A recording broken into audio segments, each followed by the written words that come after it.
네, 이번 기조 강연은 저희가 두 분을 모셨습니다. 첫 번째 기조 강연자는 유니버시티 오브 플로리다에 계시는 닥터 파블로 안토첸코 교수님이십니다. 그 전에 이번 기조 강연의 사회는 저희 전남대학교 교육학과에 계시는 닥터 로버트 데이비스 교수께서 진행해 주시도록 하겠습니다. So I will introduce Dr. Antoneko. He is a professor in educational technology, and he's the director of the Neuro Lab in the School of Teaching and Learning at the University of Florida. He is funded by state and federal agencies for the use of technology. His most recent funding is from the NSF, the National Science Foundation, and the project is called LENS. It's leveraging expertise in neurotechnologies in studying individual differences in multimedia learning. And it focuses on the wide range of students with attentional and cognitive differences. Dr. Antoneko regularly publishes in top-tier educational technology and educational psychology journals, for which he has received national and international awards for his research. He is also the EdTech Strand co-coordinator for the National Association for Research in Science and Teaching, and he is the chair for the AERA Special Interest Group in Instructional Technology. In addition to that, he is a reviewer for multiple journals, conferences, and funding agencies. So it is my great pleasure to introduce Dr. Antoneko.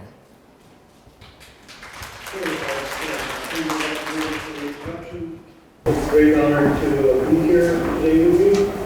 I'd like to talk to you about some of our work in using artificial intelligence, specifically machine learning with multimodal and psychophysiological data. So I will talk to you about a couple of our projects. Before we do that, though, we need to discuss what we mean by AI. Right? What is AI? So there are many misconceptions about it. If you go and Google it, you will see that AI apparently is a blue-wired brain. Sometimes it's a cyborg. You know? These are the kinds of things that the public sees when they think about AI. We, of course, know better. And now, of course, if you ask people what AI is, they will say it's ChatGPT. ChatGPT is AI because it blew up in the society about a year ago, in November 2022. And that's again another big misconception because obviously AI is much bigger than large language models and natural language processing. So we know that what AI really is algorithms and data structures, and this is kind of what we're going to talk about today. AI is all about models, right? A couple of nice definitions of AI just for your reference in case you haven't seen this publication yet. The U.S. Department of Education, Office of Educational Technology, published this new book in May of 2023 called Artificial Intelligence and the Future of Teaching and Learning, Insights and Recommendations. It's a very nice resource.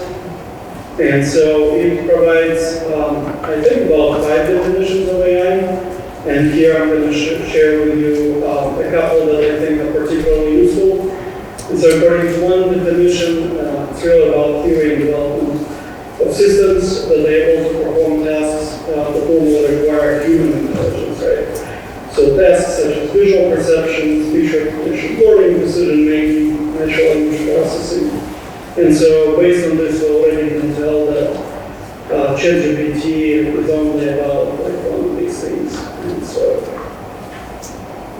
another good definition is it's any computational method that is made to act independently toward a goal based on inferences from theory or patterns and data.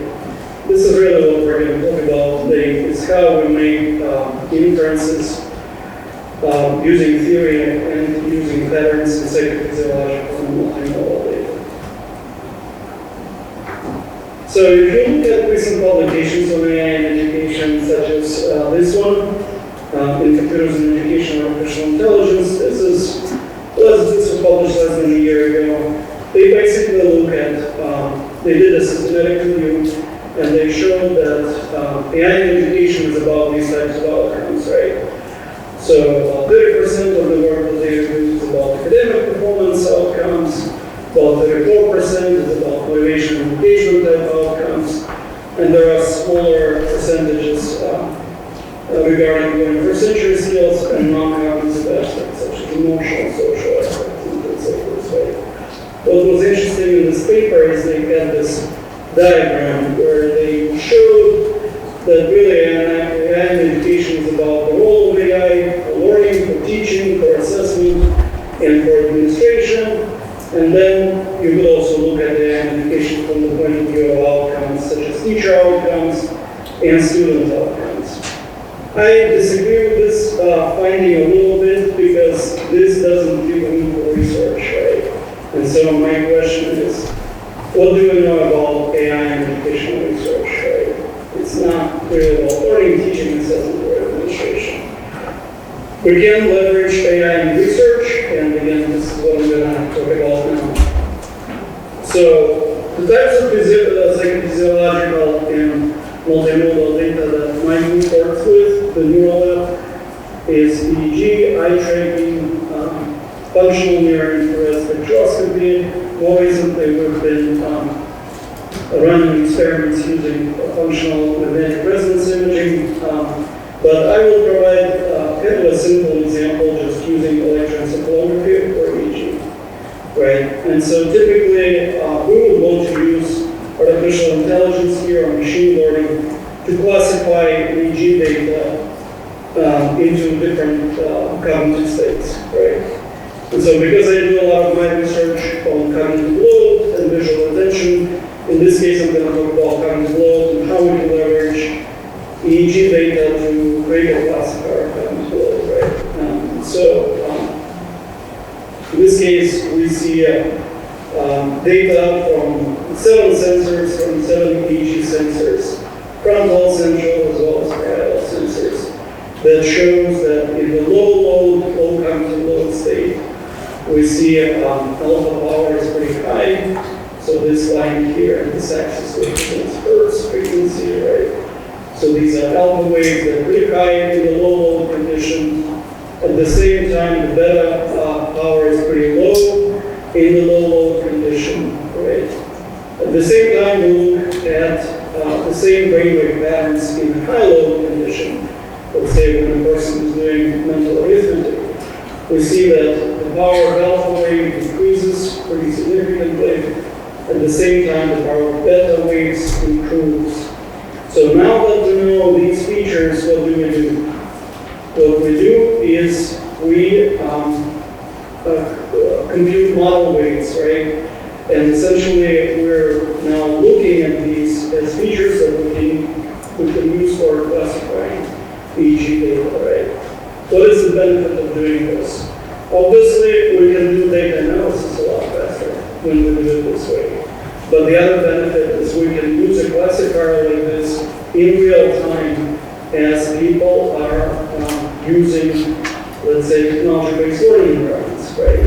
And so we can now tell in real time whether they're experiencing low-load states or high-load states, right? So the tools that we use specifically for this is the wearable sensing technology. Now they have tools with embedded EEG and functional near-infrared spectroscopy and EEG in VR and so forth, right? And so specifically the software that we use is QStates. It's very nice compared to a lot of the other software in the sense that with a lot of the other software by other companies, what happens is they train your classifier for you, right? So they decide which tests to use to train the classifier, whether it's an attention classifier, whether it's an engagement classifier, or a cognitive load classifier. You have nothing to do with the way that the model is trained. With this technology here, wearable sensing QStates, the nice thing is that we can train our own classifiers. So we can collect low-load data, we can collect high-load data, and we can train our own classifiers using that data. So that's a really nice thing about this particular technology. And the other good thing is this software is not just limited to working with electroencephalography. You could use eye tracking data, you could use EMG data, ECG data, GSR data, domain stream response, all kinds of things. So I'm really impressed with this particular technology. Models can be trained very quickly, which is another good thing. It uses a partial least square statistical approach. Doesn't require a lot of data. Another good benefit is we don't have to provide substantial training with project staff, with project personnel, to either train these models or use them in research. And another great advantage is this classifier is actually integrated in the data streaming software for real-time signal classification. So again, we can collect data, let's say EEG data in this case, in real time from a participant and know exactly when they're entering a low load state, when they're going into a high load state, and these are our models. I cannot stress the importance of this enough, because I've been doing this work, machine learning and EEG, for more than a decade, probably for about 15 years. And it's very difficult to actually find a company that will give you software that will actually allow you to train your own models. So this is pretty cool. So another example I will provide is how we actually use machine learning when we use eye tracking in our research. And so this particular study I'm going to talk about is about how people learn with infographics. So infographics, such as the one shown here, are a good thing for society because they provide a quick visual representation of numeric data. Infographics are used a lot on TV, on websites, to introduce the public, the society to important trends, let's say COVID trends or political trends and so forth, right? So infographics do a good job telling, using data to tell a story, right?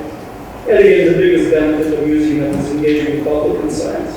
So the question we addressed in this study is we designed these infographics that have a lot of seductive details, with very seductive details, with very complexity of information. We vary where the data presented verbally or visually.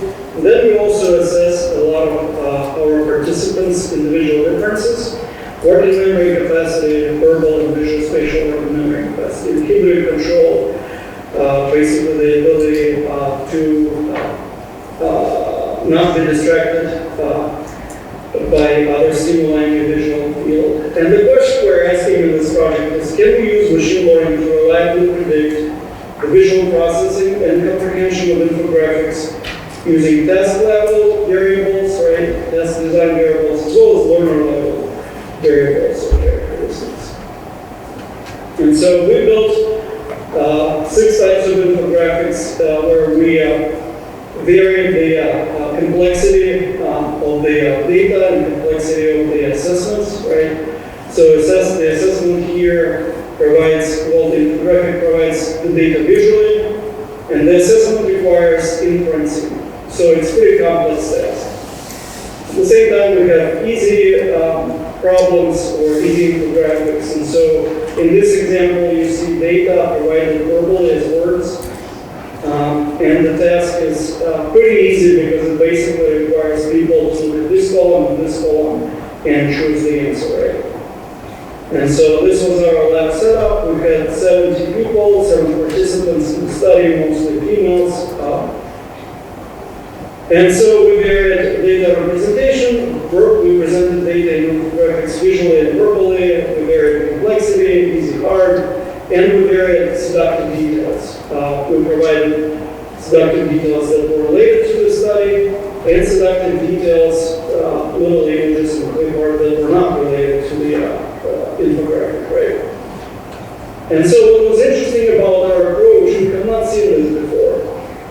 So what we decided to do and how we decided to use machine learning is we created gaze-based saliency maps using our eye tracking data from the 70 participants, right? Then we clustered these data using a longer supervised machine learning approach. And we actually share our algorithms and our code on GitHub.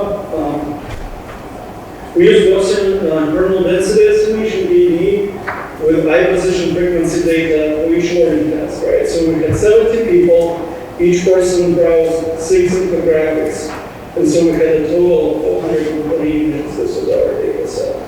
And so this is what a gaze-based saliency map basically looks like, right? And so then we used 5 different classifier techniques to see if we can predict, classify and predict both comprehension, infographic comprehension, and visual attention patterns. Whether we can predict performance data and whether we can predict eye tracking data, visual attention data. So these are the 5 classifiers. We use decision tree, random forest, k-nearest neighbor, support vector machine, and we used just a mix of text logistic or linear regression analysis depending on the data. So the features that we use in brown here, you see the task features. They include complexity, data representation. These are student or participant level features, verbal span, visual attention, visual spatial span, operation span. So these are all neurocognitive tasks, visual search, keyword control, number of fixations and duration of fixation, areas of interest, and screen order. And then our targets were basically comprehension variables such as accuracy and response time, but also visual attention and visual processing variables, which were represented by our clusters of saliency maps, right? And so this is what we found. We basically found that we could achieve pretty good classification of accuracy scores using random forest techniques, using decision tree technique. Latency was less accurate. You know, see with random forest, we were able to account for 67% of variance. And predicting visual attention based on saliency maps was very difficult. You know, it was not reliable because we were basically at about 50% of accuracy, classification accuracy. And so this is k-nearest neighbor performance. Again, pretty good performance on task accuracy, pretty good performance from SVMs on task accuracy. Latency was decent with k-nearest neighbor, not so good with SVMs. But again, pretty poor performance from visual attention, prediction, classification. So these were mixed effects regression models, and so here we actually achieved pretty decent results. But again, with visual attention, it was difficult to achieve good level classification results. And so I'm almost at the end of my presentation here.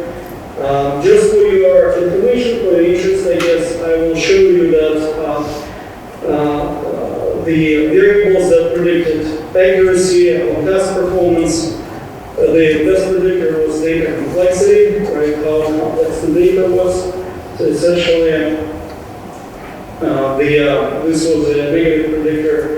The less complex the data, the better the accuracy, which makes sense. This was kind of interesting with latency. How quickly did the participants solve the problems, right? Based on infographics data. So the biggest predictors here were visual attention, visual working memory capacity, and verbal working memory capacity. So combined, they accounted for 43%. So this shows again how important it is to not only look at task level variables when we study these things, but also to look at individual differences, right? And so this is the visual attention variable or outcome.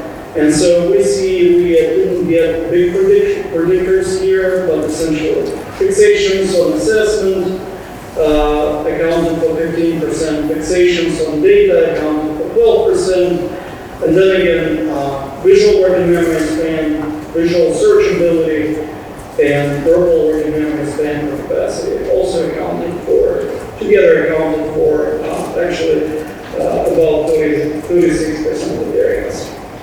And so here on the right, what you see are the 3 clusters that we were able to determine using our clustering analysis of gaze data, gaze saliency maps.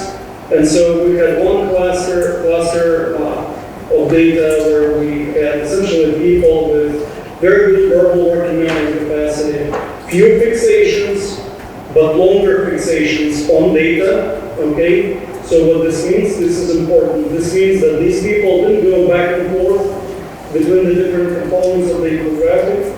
They looked at one component for a while, longer fixations, but fewer fixations. And then they looked at the other component for a while, and then they did the task, did the assessment. And so,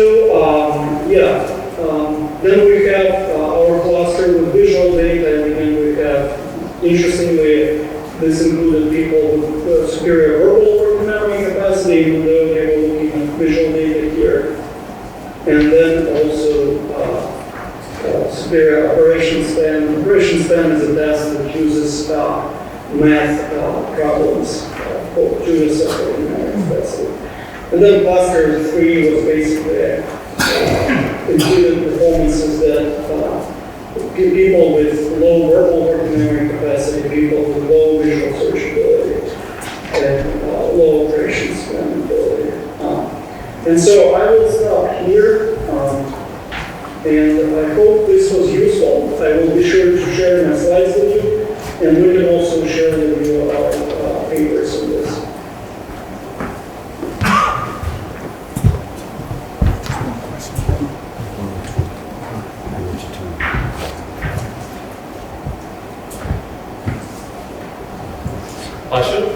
Dr. Antonenko. I have a question for you. What are some of the most promising applications or applications of AI in educational research, in your opinion? Sure. So if you ask a lot of the people that is in the United States, for a lot of educational researchers, they see the biggest application of AI in natural language processing, right? Tools like ChatGPT and so forth. So basically, a lot of my colleagues here in the US work with text data and use large language models. I personally think that we are underutilizing computer vision. So like the example that I showed you today with eye tracking data and gaze heat maps, we can definitely train machine learning models to quickly analyze gaze heat map data and then use that gaze data in real time again for all kinds of good reasons, you know. Like, for example, one good application would be to assess visual attention data of the learner in real time. And if you see that the learner is not attending to relevant aspects of the information on the screen, well, then you can dynamically change the screen, right? And highlight some information for the learner so that they can actually attend to the diagram that they're not looking at. Or you can blur out some of the information that is not very relevant or important, but they keep looking at. And so those are the types of applications that I think are going to be important going forward.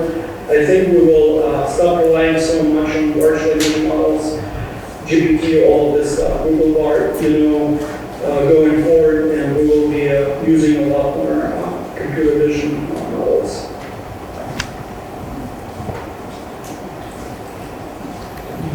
Dr. Antonenko, we'd like to thank you for your great presentation and for your time today. Thank you, sir. Thank you very much.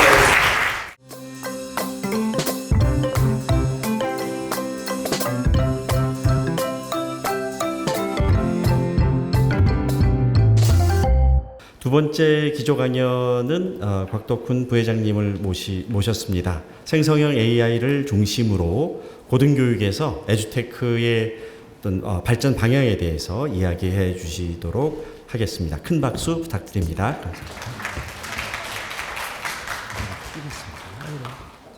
예, 만나 뵙게 되어 반갑습니다. 여러 가지로 제가 많이 부족한데 우리 그 김정겸 회장님하고 장은정 회장님이 강의를 좀 해주었으면 해서 거절을 여러 번 하다가 수용을 했습니다. 보시다시피 제가 머리도 많이 빠졌고 연식이 좀 있습니다. 그런데 제가 이 분야에 저는 원래 IT를 공부했고요. 이 분야에 제가 생각해 보니까 제가 방송통신대학에서 한 30년 그리고 정부 유관기관 쪽에 가서 한 5년 그리고 지금 기업에 와가지고 10년 7개월 이제 하고 있습니다. 현재도 제가 이제 여기 여러 대학원생도 있고 교수님도 계시지만은 지금 AI 디지털 교과서가 정부로서는 큰 이슈인데 그걸 직접 개발하는 데 관계를 하고 있고 그래서 누구보다도 제가 지금 현실에 부딪히고 있는 문제도 많은 것 같습니다. 그래서 오늘 제가 이제 자료를 앞에서 이제 여러 가지 깊이 있는 연구 결과를 발표해 주셨는데 저는 제가 교육공학회 회원이 아니거든요. 선생님 죄송합니다만 그러나 제가 제 3자 입장에서 지금 바라보면서 우리가 앞으로 교육공학을 공부하시는 분이나 이 미디어공학을 공부하시는 분이 어떻게 갔으면 좋을 건가 또 우리 교수님들 우리 학생들을 어떻게 교육했으면 좋을 건가 제가 현장에서 10년 동안 느끼고 직접 경험하면서 그런 걸 중심으로 말씀드리겠고 여기 있는 내용은 아마 여기 참석하신 분들은 거의 다 알고 있는 내용이 있을 수도 있을 거예요. 또 어떤 점에서는 제가 만든 것도 있고 다른 연구기관에서 이미 연구돼서 발표한 내용을 제가 요약한 것도 있으니까 그 점을 이해해 주시기 바랍니다. 정확하게 제가 쓸 수 있는 시간이 어떻게 되는지 말씀해 주시면 거기에 마치도록 하겠습니다. 25분이요? 예, 알겠습니다. 원래 1시간은 떠들어야 제대로 메시지 전달이 되는데 25분이라니까 많은 걸 제가 스킵하도록 하겠습니다. 오늘 발표한 내용인 이 주제고요. 챕터 1에서 제가 이런 기술들을 뽑아봤어요. 근데 이 기술들은 앞으로 떠오르는 기술이지만 제가 이제 맥켄지, 포브스, 가트너, 월드뱅크, IBM 이런 데서 쭉 논의된 내용들을 제가 이제 보면서 온라인 저널 잡지를 쭉 제가 이제 오는 걸 보고 있거든요. 거기서 뽑은 것들입니다. 근데 이 중에서 가장 지금 한 이슈가 뭐냐면은 AI 생성형 AI 뭐 챗GPT 이거에 되겠고요. 그리고 이제 최근에 나온 얘기 중에서 사이버 공간과 디지털 공간이라고 할 수 있는데 물리적 공간과 이런 디지털 공간을 어떻게 결합할 거냐. 그래서 피지털이라는 새로운 용어가 지금 나오고 있고요. 그 다음에 이제 밑에 보면은 AI 리스크 관리를 어떻게 할 거냐. 그래서 유럽에서 금년 아마 말까지는 거의 그 파이널이 만들어질 것 같고 내년 초쯤에는 아마 그 AI를 규제하기 위한 첫 번째 그 레귤레이션이 지금 아마 채택이 될 것 같습니다. 유럽 의회에서. 이게 우리가 관심 있게 좀 봐야 될 내용인 것 같고요. 그 다음에 이제 우리가 사회가 엄청난 변화를 가지고 있는데 가장 큰 원인은 인터넷의 증가라고 보시면 되겠습니다. 현재 한 80억 인구가 인터넷을 쓰고 있다고, 세계 인구 80억 중에 약 64.4%, 51억, 52억 정도가 인터넷을 사용하고 있다고 보시면 되겠고요. 앞으로 오는 사회는 모든 사회가 이제 상상사회가 오기 때문에 우리가 바라는 사회가 다가오고 있다. 그 다음에 이제 중요한 것이 우리가 테크놀로지 입장에서만 볼 게 아니라 문화와 생활 환경에서 어떻게 테크놀로지를 접목할 거냐가 굉장히 중요시 되고 있다는 것. 그 다음에 이제 비욘드 사피엔스라고 해서 AI가 접목이 되면서 새로운 시대가 우리가 도래하고 있다는 얘기를 여기서 할 수 있겠습니다. 그러면서 요구되는 얘기인 뭐 다 아시는 내용이니까 제가 스킵하도록 하겠고요. 2장에 가서 저는 이렇게 보고 있습니다. 우리가 미래 교육을 한다든가 우리가 미래 관점에서 우리가 생각해야 되는 게 인간은 앞으로 어떻게 살아야 할 것인가. 그 중에서 중요한 게 미래와 어떻게 공존하고 자연과 어떻게 조화하고 기계와 어떻게 공생할 거냐를 우리는 교육에서도 고려를 해야 돼요. 지금 가장 중요한 게 모든 걸 기술로 다 해결할 수가 없습니다. AI가 교사를 대신할 수 없어요. 그러니까 굉장히 중요한 게 이런 문화적, 소양적, 정서적 우리가 AI를 얘기할 때 AI가 우리가 이제 교육공학이나 이런 데서 많이 연구 분야가 인지적 데이터를 가지고 많이 분석을 하지만 앞으로 더 중요한 건 그 학생의 학습자의 행동 데이터와 감성 데이터, 즉 정서적 데이터를 어떻게 분석해 나갈 거냐가 더 중요하거든요.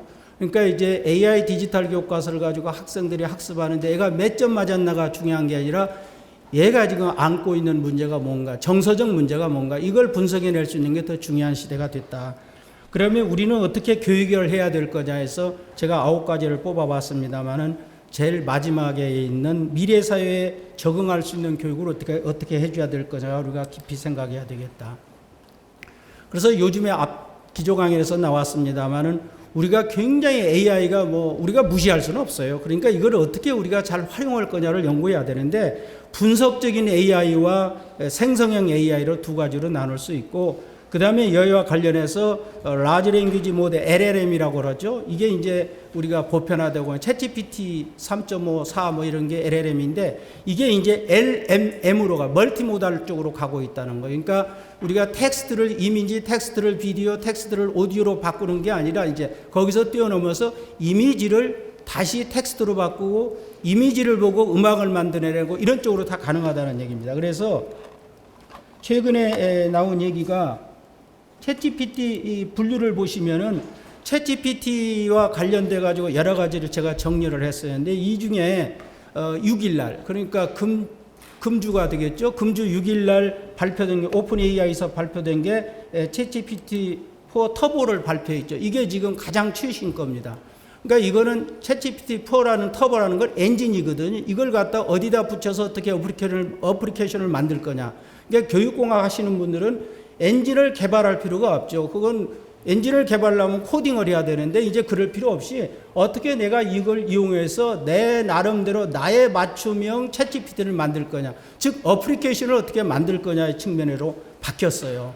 그래서 여기 보시면 이제 예를 들어 보편적인 게 3,000단어 입력해서 300페이지짜리를 그대로 입력해 가지고 요약하게 할 수 있다든가 또 여러 여기 선생님들이 좋은 어떤 챗GPT를 맞춤형을 만들어서 오픈 AI 앱스토어에 올려가지고 우리가 수익을 창출할 수 있는 것까지 다 이제 앞으로 가능하게 아직은 안 됐습니다만 지금 그렇게 하겠다는 얘기를 하고 있고요. 이 5번에 가서 멀티모달 같은 거 보시면은 6개의 언어가 아니라 6개의 목소리로 재생도 가능하고 예를 들어서 달리3 같은 거 써보신 분은 알겠지만은 이걸 다 접목을 해줬거든요. 제가 한 2주 전에 MS를 갔는데 MS의 코파일럿 같은 경우를 한번 써보시면 그 위력을 아실 거예요. 근데 우리가 이제 코파일럿이라는 게 크라우드 환경에서 돌기 때문에 그건 AI 디지털 교과서 같은 거 개발할 때 이용하면 굉장히 좋겠는데 해외 크라우드를 못 쓰는 그런 입장이 있어요. 그래서 이용을 못하는 굉장히 아쉬운데 코파일럿에는 다 그게 접목이 되어 있어요. 업무적으로 다 활용할 수 있게끔 그런 얘기를 지금 하고 있고요. 그래서 여기에 이제 앞으로 굉장히 중요한 게 챗GPT를 어떻게 우리가 활용할 거냐. 이게서 우리가 이제 LMM을 어떻게 이용할 거냐. 그쪽으로 이렇게 받아주시면 되겠고요. 참고로 이 자료는 제가 하나 이번에 워커리에서 글로벌 인재 포럼에서 나온 자료인데 챗GPT4에서 영어의 정확도는 얼마나 높은가. 그에 비해서 영어의 정확도가 거의 85%라고 한다면은 우리나라 그 한국어는 77%예요. 그러니까 아직도 한국의 정확도는 떨어진다. 그러니까 할루시네이션 어떤 착각도 일으킬 수 있고 여러 가지가 나올 수 있다는 얘기죠. 그 다음에 이제 Artificial General Intelligence 일반 지능이죠. 일반 인공지능이 예를 들어 바둑에만 딱 국한되고 이런 게 아니라 보편적으로 이용할 수 있는 인공지능이 앞으로 보편화될 건데 여기에 우리가 향후 10년 동안에 약 70조 정도의 시장 창출이 일어나고 있다. 그러니까 이제 이거를 우리가 시장이 이렇게 크게 변화하고 있는데 우리는 여기서 어떻게 이런 걸 활용해야 될 거냐. 제가 이제 교육공학 하시는 분들 보시면은 왠지 모르게 이해가 안 가는 점이 있어요. 80년대 PC를 가지고 우리가 교육을 어떻게 바뀔 거냐 많이 얘기를 했잖아요. 그 다음에 2000년대 들어와서 온라인 교육에 사이버 교육을 어떻게 신장할 거냐 해서 굉장히 움직였어요. 그러면 지금 2020년도 이때 오면 20년 전으로 80년대 초, 2000년대 초, 2020년 지금 들어와서 이게 터닝 포인트가 됐거든요. 그러면 지금 교육공학 하신 분들이 뭐가 바쁜지 모르겠는데 내 신문기사 쓰는 거 별로 못 봤고 그 다음에 앞으로 대한민국 미래 교육을 위해서 할 일이 엄청나게 지금 많아졌는데 그런 점에서 큰 담론이 벌어지고 있는 걸 별로 못 느끼고 있어요. 그 다음에 세계의 큰 컨퍼런스나 전시회나 이런 데 갔을 때 제가 거의 다 가보거든요. 가면 별로 이렇게 뵙는 분들이 많지가 않아요. 그럼 내가 물어봤더니 짬짬하게 연구과제들이 많아서 연구실에서 그거 수행하느라고 시간 못 낸다 그런 얘기를 하더라고요. 근데 큰 차원에서 지금 대한민국 교육도 변하고 있는데 거기에 대해서 어떤 역할을 할 건가? 시장이 이렇게 크게 창출되고 있는 우리는 무슨 역할을 할 건가? 그래서 이제 여야 관련해서 이 에듀테크를 교육공학 하시는 분들이 어떻게 이것을 어플리케이션을 극대화시킬 거냐, 대한민국의 변화를 어떻게 일으킬 건가를 지금 시점이 됐다. 그래서 교육의 질적 수월성과 그 다음에 이제 우리가 어떤 접근성이라든가 다양성을 어떻게 확대할 거냐에 대해서 아까 제가 말씀드렸잖아요. 인지적 데이터만 가지고 분석하지 마시고 행동 데이터나 감성 데이터를 어떻게 분석해서 아이들에게 미래 발전에 기여할 건가를 깊이 좀 생각해 주셨으면 합니다. 그 다음에 이제 예전까지는 크게 클로즈업 되지 않았던 내용 중에 하나가 에듀테크를 활용한 성공 요소가 여러 가지 있는데 최근에 와서 예를 들어 국제 표준 문제가 굉장히 논의되고 있어요. 지금 우리가 학습 데이터 같은 거 분석할 때 학생들의 데이터 분석할 때 가장 많이 쓰는 게 캘리퍼거든요. IMS 캘리퍼 국제 표준을 이용하고 있는. 예를 들어서 이 교육공학 하시고 이런 분들이 이런 국제 표준 활동이 어떻게 일어나고 있는가를 살펴보셔야 돼요. 그래서 지금 국제 표준 활동이 움직이고 있는 게 지금 정확하게 약 49개 국가가 지금 활동을 하고 있거든요. 이런 데서 여기 워킹그룹을 보세요. 워킹그룹 보면 AI라든가 예를 들어서 여러 가지 그 자원 정보 관리라든가 이런 것들이 깊게 논의가 되거든요. 제가 이제 한 20여 년 활동을 하다가 제가 후배한테 넘겨줬는데 위원장직을. 그래서 교육공학 하신 분들이 내 분야만 보지 마시라 이거예요. 그래서 지금 시대가 AI와 빅블러 시대란 말 하잖아요. 빅블러. 빅블러라는 건 경계가 다 무너지는 거예요. 경계가 없어지는 거예요. 학문 간의 경계도 다 무너지는 거예요. 교육공학을 하기 때문에 나는 이것만 보겠다가 아니라 다른 쪽에서 한번 보시고 저기서 뭐를 찾으세요. 연구거리도 찾고. 그게 빅블러예요. 그래서 예를 들어서 지금 교육공학 하신 분들이 이 표준 쪽으로 가서 할 일이 너무도 많은데 활동이 약해요. 예, 그런 점을 제가 강조하고 드리고요. 그 다음에 이제 생성형 AI 얘기가 나오고 있는데 생성형 AI 뭐 여러 얘기가 뭐 있고 많이 그럽니다. 저는 자료로 대신하겠습니다만은 결국 맞춤형 학습이 가장 핵심입니다. 맞춤형 학습이. 그러니까 정서적, 인지적, 행동적, 감성적 이런 걸 전부 포함해서 맞춤을 어떻게 해줄 거냐가 키일 것 같고요. 그 다음에 이제 학교 같은 데서도 역할이 크게 변해요. 이러다 보니까 모든 게 이제 아웃소싱 할 수가 있고 학교 같은 데가 이제 굉장히 자원이 외부에서 많은 걸 얻을 수 있기 때문에 기존의 학교라는 데가 가지고 있는 역할, 대학이 가지고 있는 역할에서 획기적으로 변화를 해야 돼요. 아까 총장님 왔다 가셨지만 우리 종대 총장님 잠깐 얘기해 봤지만 굉장히 시각이 달라요. 근데 총장 선거할 때 어떻게 하느냐? 친소관계. 네가 얼마나 나오고 저는 너하고 나오고 막걸리 몇 잔 더 먹었냐 안 먹었냐 이거 가지고 따지거든.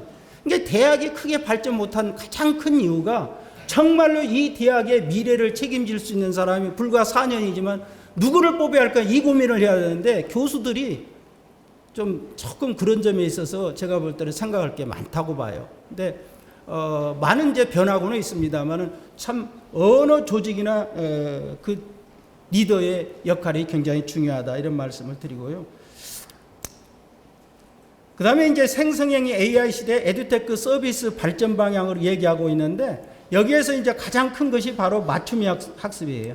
이 자료를 보면은 지금 AI를 적용할 때 개별 학습의 장점이 뭔가를 6가지 학습의 방법을 나와서 적용 학습 경우 앞에서 나온 얘기와 거의 유사해요.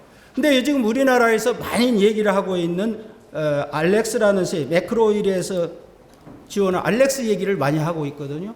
그러면 지금 정부에서 알렉스 얘기도 하고 있고 각 대학들도 하고 있고 일부 채택원대도 있고 그러니까 정말 이런 걸 좀 심도 있게 분석을 해서 이 장단점을 한번 하는 게 지금 없어요. 국내에서는 제대로.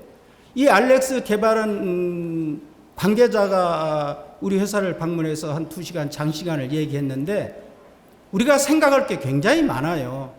엄청난 매크로일이 가지고 있는 그 많은 출판의 모든 정보를 다 가지고 개념 맵을 지식 맵을 만들어서 움직이고 있는 거예요. 근데 우리나라 지금 지식이 있어요. 구공대 군대 그거 있는데 그걸 통합해 가지고 지식 맵이 만들어져야만 이게 제대로 챗GPT 돼도 뭐도 되고 그런 거예요. GPT 터보가 만들어졌는데 거기에 입력실 데이터가 없어요. 지금 많은 데이터가. 그럼 거기서 나올 수 있는 한계가 있잖아요. 이제 이런 문제를 어떻게 우리가 접근해 갈 거냐에 대해서 교육공학 하신 분들이 좀 리더 역할을 해 줬으면 하고요. 그 다음에 다른 것들은 전부 이해가 되겠고, 또 이제 우리가 생각할 수 있는 게 가장 중요한 게 이게 미래 직업과 관련돼서 교육을 할 때 이번에 MIT 대학에서도 그런 교수가 그런 얘기를 하더라고요. 뭐냐면은 마이크로 크레덴셜 같은 걸 과감하게 도입해서 3시간 주고 1학점, 뭐 2학점, 3학점 뭐 이렇게 그 개념으로 가는 거, 그걸 무너뜨려야 제대로 간다. 그러니까 예를 들어서 1시간짜리 가는 걸 강의를 멋지게 듣고 또 다른 데 가서 뭘 듣고 그래서 전부 그 융합해 가지고 한 학기 찾았어. 그러면 뭐 1학점을 준다든가 2학점을, 그것을 대학에서 인정하는 제도로 가야 된다는 거죠. 그러니까 그런 제도를 누가 먼저 빨리 연구해서 도입해야 할 거냐. 마이크로 크레덴셜을 대학에서 도입하려고 할 때 어떻게 해야 될 건가를 담론을 교육공학회 같은 데서 만들어내셔야 되는 거예요. 그래서 정부에 과감하게 건의하고, 얘기들은 피상적으로 많이 하는데 실질적으로 가려면 도움받을 게 없어요. 지금 기업에서 지금 많은 리서치를 찾아보는데 못 찾고 있어요. 그런 점이 굉장히 아쉽더라는 거예요. 그래서 이 직업과 관련된 교육 같은 걸 굉장히 짧게 해가지고 마이크로 크레덴셜로 엮어서 얘들이 학교에 졸업하고 나가면 뭔가 도움을 받을 수 있게 좀 해줘야 되겠다. 이런 자료로 직업 변화가 오고 있고요. 그 다음에 여기에 이제 중요한 게 글로벌 마켓이 아까도 70조 얘기가 나왔었는데 매년 17.3%씩 증가되고 있다. 성장하고 있다는 얘기입니다. 그러니까 이 에듀테크 시장은 끊임없이 성장하고 있는데 눈에 잘 보이지 않죠. 뭐든 데 녹아 있으니까. 그러니까 이것을 이제 여러분들이 중요한 역할을 할 때가 됐다는 거예요. 이제 제가 그랬잖아요. 3번째 판에서 여러분들의 역할이 굉장히 중요하게 됐다. 이 생성형 AI를 교육에 어떻게 이용해야 할 거냐, 거기에 대한 장점이 뭐고 단점이 뭐냐를 지금 정확하게 교육공학 측면에서 분석을 하고 있느냐. 그래서 여기에 여러 가지 교육적으로 이용할 수 있는데 허용적이고 책임 있는 이용을 하기 위해서는 어떻게 해야 될 건가, 이걸 제가 정리된 내용이고요. 시간이 있으면 좀 자세히 설명을 해야겠는데 좀 여기 보면은요, 생성형 AI 사용을 위한 아이디어가, 이 많은 아이디어들, 생성형 AI를 어디다 사용하는 게 가장 좋을 건가. 그래서 여기에 이제 다양한 뭐 코딩 분야라든가 리포트 라이팅 할 때라든가 이런 게 쭉 나온 것들이 있어요. 이걸 나중에 필요한 시간 있으면 알려주시면 제가 자료를 공유해 드릴게요. 그 다음에 이쪽에 가면은 그러면 생성형 AI를 사용할 때 위험 요인은 뭐고 기회 요인은 뭔가, 이렇게 정리된 거 되어 있어요. 이런 것들을 이용해서 이 중에서 하나만, 예를 들어 기업에서는 이걸 갖다가 우리 교과서나 뭘 개발하는데 요 분야를, 요 내용을 갖다 인베디드 시키면 좋겠다. 이런 아이디어를, 제가 하는 일이 그 일입니다. 그 일을 지금 하고 있거든요. 접목시키고 있고. 그래서 이런 것을 교육공학 측면에서 좀 더 세부 있게 연구해서 검토된 내용이 있으면 기업에서는 굉장히 많이 필요할 것 같아요. 그런 점이 좀 아쉽다는 말씀을 드리고요. 3장에 가가지고는 2023년도에 상위 8개의 교육 트렌드를 제가 정리를 한 겁니다. 이 중에서도 크게 보면 AI가 기본을 깔고 있어요. AI가 기본을 깔고 있으면서 우리가 개별화 학습이라는 게 굉장히 강조되고, 이쪽에 가면 사회 정서 학습을 굉장히 강조하고 있다. 기술이 발전하고 뭔가 세상이 변하고 있는데 가장 중요한 건 사람이 변해야 되거든요. 그래서 사회 정서적 역량을 어떻게 키워줄 거냐가 굉장히 중요시되고 있다는 말씀을 드립니다. 교실에서 챗GPT를 사용할 때 5가지 전략을 세우는 걸 제가 이제 자료를 인용해서 만들었어요. 이거는 이렇게 좀 읽어보시면 이해가 될 것 같고요. 이 자료는 제가 꼭 한번 리코멘드 드리고 싶습니다. 이게 인터넷에 연결이 되면은 이 자료는 지금 인터랙티브하게 자료를 바로 얻을 수 있는 건데, AI 챗봇이 무엇인가 이렇게 클릭하면 이게 정보를 얻을 수 있는 사이트를 다 알려줘요. 챗GPT의 도전이 뭔가 이러면 다 알려줘요. 이 자료를 이렇게 다 참조할 수가 있어요. 이 하나하나가 주옥 같은 내용들이 많이 있더라고요. 제가 들어가서 보니까. 그러니까 이거는 제가 오늘 내용은 정보를 주는 역할로 제가 해야 될까 시간이 많지 않아서 이런 자료들이 엄청나게 많이 지금 쏟아지고 있다는 것을 말씀드려요. 사실 챗GPT 나온 지 1년밖에 안 됐잖아요. 그러니까 지금 너도 나도 전부 비기너예요. 다 똑같은 출발선상이 있다고 보면 외국 사람이 더 많이 아는 것도 아니에요. 그러니까 우리가 여기서 얼마나 더 열심히 하냐에 따라서 달려있다고 보시면 돼요. 고등교육에서 챗GPT를 어떻게, 이건 유네스코에서 나온 자료를 제가 정리한 겁니다. 유네스코에서 챗GPT를 이용할 때, 적용할 때 장점 9가지를 정리해 놓은 거예요. 유네스코 자료니까 여기 들어가서 요 밑에 제가 레퍼런스를 해 놨으니까 이걸 보시면 자세히. 아까 연구에서도 나오지만 연구에서는 어떻게 이용할 수 있는가를 정리가 됐고요. 그 다음에 이 중에서 가장 중요한 게 뭐냐면은 우리가 챗GPT를 이용할 때 도전적인 의미가 표절과 이 어떤 환각 문제잖아요. 이 문제를 어떻게 해결할 거냐가 앞으로 큰 연구 과제다. 그 다음에 챗GPT 상용의 무한한 잠재력과 관련돼서 이 무한한 잠재력의 역할, 잠재력과 역할, 그 다음에 챗GPT를 사용하는 방법에 대해서 이 정리해 놓은 건데요. 오픈 AI가 챗GPT를 교육에 어떻게 이용하는 게 적절할 것인가를 아주 구체적으로 설명해 놨어요. 그걸 제가 요약한 겁니다. 요 오른쪽 내용은. 근데 거기 가면 프롬프트를 어떻게 만들어내고 어떻게 프롬프트를 하는 것이 좋을 것인가까지 자세히 사례적으로 설명해 놨어요. 그래서 나중에 이 밑에 제가 레퍼런스에 들어가 보면은 그것이 오픈 AI에서 제공해 준 그 챗GPT를 교육에 활용하는 자세한 내용이 나와 있다는 말씀을 드리고요. 요 자료는 그러면 챗GPT를 교수학습에 이용할 때 도전과 이점이라든가 장벽이란 게 무엇인가를 챗GPT한테 물어봐서 거꾸로 정리된 거예요. 그래서 이걸 세미 스트럭처드 인터뷰 위드 챗GPT 이거거든요. 챗GPT와 인터뷰를 해서 구조화시킨 내용이에요, 이게. 그러니까 챗GPT가 별거 다 해주는 거죠, 지금. 그래서 여기에 정리된 거니까 한번 살펴봐 주셨으면 좋겠고요. 생성형 AI 시대에 관련돼서 여러 대학이 있는데 저는 이 대학 자료를 보면서 상당히 좀 의미 있게 받아들였는데 이게 뭐냐면은 퍼듀 대학이 이제 오프라인 학생 확보하는데 한계가 있으니까 온라인 조그마한 칼리지 수준의 온라인 대학을 인수해가지고 한 3만 명 정도의 학생으로 키워가는. 그래서 우리나라도 지금 온라인 교육이 오프라인 교육이 구분이 점점 없어지지 않아요. 이런 문제를 지금 이 대학은 안고 하나하나 움직이고 있는데 정말로 직업 중심의 교육을 제대로 해고 나가고 있는 그런 걸 목격할 수 있었어요. 한번 자료를 나중에 참고해 주시고요. 그 다음에 여기에 보면은 우리나라에서도 디지털 인재 양성 방안을 만들어서 움직이고 이건 뭐 이미 다 접한 자료에 넘기도록 하겠습니다. 시간이 많지 않기 때문에 지금 한 5분? 예. 결론적으로 뭐냐면 에듀테크 서비스 개선을 위해서는 정책적인 변화가 있어야 돼요. 다행스럽게도 지금 우리 이주호 교육부 장관께서 그래도 이쪽에 상당히 깊은 어떤 마음의 전환점을 가지고 있기 때문에 천만 다행으로 보는데 이 시점에서 우리 교육공학 하시는 분들이 좋은 아이디어도 내고 해서 국가 정책으로 많이 이렇게 제도화될 수 있는 계기를 만들었으면 좋겠어요. 정말 좋은 계기입니다. 왜냐하면은 지금 변하지 않으면요 또 떨어지는 거예요. 제가 이제 해외 자료로 또 해외 많은 데를 다니면서 이렇게 접하는 거 보면은 우리가 초기에는 AI 쪽에 한 3위 정도 됐는데 벌써 6위로 떨어졌어요. 6위. 순위적으로 한 6위 정도로. 그러니까 그만큼 선진국이 더 뛴다는 거예요. 더 노력한다는 거예요. 이번에 영국의 베트에 가보니까 동구럽파 쪽에서 엄청난 제품들을 가지고 나왔어요. 예. 그럼 우리는 미국만 주로 보고 있잖아요. 미국보다도 더 발전하고 있는 동구라파 무시 못해요. 지금 엄청난 변화를 가져오고 있어요. 그러니까 이런 거를 우리가 깊게 좀 생각해야 되고요.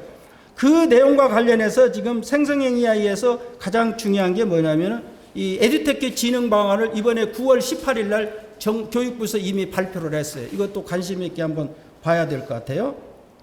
그 다음에 정부의 AI 디지털 교과서 개발 계획도 이거는 이제 AI 디지털 교과서 개발 계획인데 관계하고 계시는 대학원 선생님이나 교수님도 계시겠지만은 지금 국가적으로는 엄청난 지금 변화하는 시기거든요. 엄청난 변화가 오는 거예요. 2025년도부터 학교에서 AI 디지털 교과서를 가지고 수업을 하겠다는 거예요. 선생님은 AI 보조, 학생에는 AI 튜터. 이 큰 두 개의 역할을 어떻게 정리할 거냐 해서 관심 있게 살펴봐야 할 것 같고요. 이 자료가 지금 종합적으로 우리가 이제 대한민국 디지털 교육 비전을 설정하고 그 설정 이 네 가지에 대해서 각각 어떻게 이걸 추진해 나갈 것인가를 정리를 했습니다.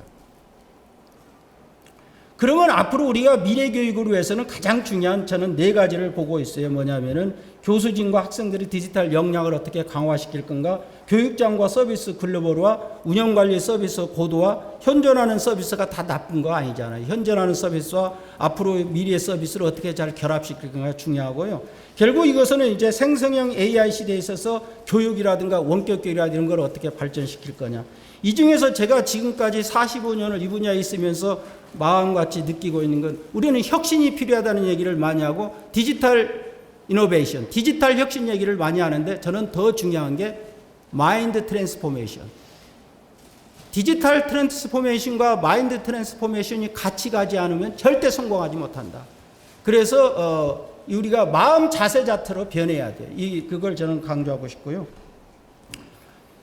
결론적으로 이제 미래 사회 가치 창출을 위해서는 고등교육기관이 우리가 가져야 할 기본 자세는 여러분이나 저나 마찬가지냐면 신뢰 기반을 가져야 돼. 신뢰 기반. 그 다음에 수요자 기반, 오픈 기반, 공유 기반을 생각해야죠. 단지 이렇게 하지 않으면 발전하지 못하고 지금 우리가 2025년에서 2030년 이쯤 가면 베타 제너레이션이 오고 지금 뭐 알파 제너레이션, 베타 제너레이션 하는데 이걸 통해서 우리는 앞으로 무엇을 준비하고 있는가를 깊게 생각해야 된다. 이번에 인재 글로벌 포럼에 가보니까 이 자료가 하나 눈에 오던데 싱가포르에서 발표한 자료인데 앞으로 모든 우리의 일에 있어서 어떻게 디지털을 하나의 코어로 놓고 생각해라. 모든 일에 있어서는. 그 두 번째로 인력은 모든 게 하나의 테크놀로지를 이네이블드 하도록 해라. 세 번째 직장에서는 이 테크놀로지, 이 어떤 기술을, 디지털 기술을 경험해 볼 수 있는 환경을 만들어내라. 이것이 앞으로 조직이 발전할 수 있는 거다. 이런 얘기를 하더라고요. AI가 만든, 달리가 만드는 거거든요. 저는 강의를 마치면서 제가 꼭 좀 부탁드리고자 하는 것은 지금 새로운 시대에 우리 교육공학을 하신 분들이 맞이하고 있는 새로운 시대가 왔다. 근데 지금까지 하던 방식으로 하지 마시라는 얘기예요. 이 생성형 AI를 코딩하는 거예요. 코딩을 하라고 하면 여러분들이 영역이 아니죠. 힘들죠. 이제 어플리케이션을 어떻게 개발할 거냐. 그러면 맞춤형 어플리케이션을 어떻게 개발할 거냐. 그러기 위해서 이미 만들어져 나온 것들을 철저하게 분석하고 그걸 좀 더 좁혀가지고 우리 대학에서 이걸 어떻게 접목시킬 거냐. 조금 더. 우리 고장, 우리 마을에서 요즘 그로컬 대학 같은 걸 많이 얘기하죠. 그로컬 대학 같은 데서 이걸 어떻게 이용할 거냐. 더 나아가서 대한민국에서는 어떻게 해야 될 거냐. 이거를 충분한 담론을 나눠서 교육공학회와 교육정보 미디어학회나 이런 데서 좀 큰 그림을 그려내셔야 돼요. 제가 80년대 초부터 뭐 아시는 분 아시겠지만 저는 IT라고 그 당시에 허운나 교수님이랑 같이 활동할 때 이 학문을 어떻게 인접을 시킬 거냐 이런 얘기를 많이 했어요. 제가 이화대학에서 그때 이 행사를 할 때 기조 강연을 하고 지금 뭐 10년 정도 지난 것 같은데 저는 이제 제가 이게 마지막이라고 봅니다만은 이 교육공학계 뭐 강의할 기회는 이제 없겠죠. 제가 꼭 부탁드립니다. 정말 대한민국의 미래 교육을 한 단계 업그레이드 하는데 여러분 역할이 어느 때보다도 중요한 시점에 와 있다는 것을 말씀드리면서 여러분들의 앞으로의 발전과 건승을 빕니다. 고맙습니다.